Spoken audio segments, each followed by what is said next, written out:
Well, it does leave us very uncertain right now. And I think especially heading into the Easter period where we're perhaps heading into additional lockdowns across Europe, which is really, you know, stimulated this concern about whether demand is going to recover in the short term.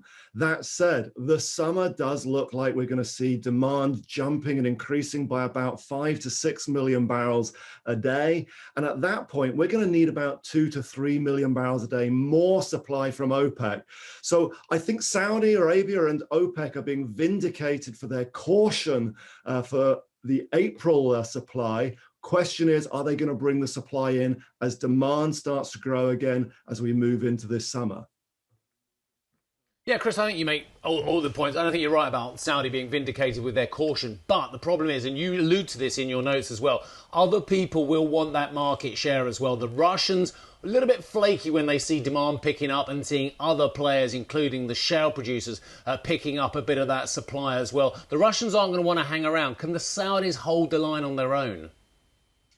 I think right now the Saudis are very happy to hold it on their own. They are seeing, stronger revenues with oil prices up here in this sort of region.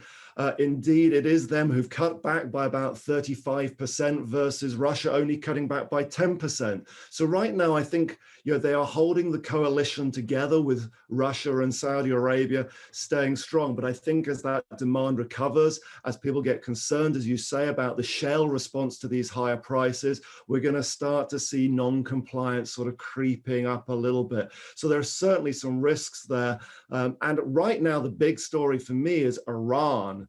Obviously, we had over the weekend some pretty strong statements from the supreme leader of Iran, but we're also seeing China buying a lot of Iranian oil, some 1 million barrels a day moving through countries like Oman as ways of getting that oil out of Iran and into China. And that's adding to supply on the prompt at the moment.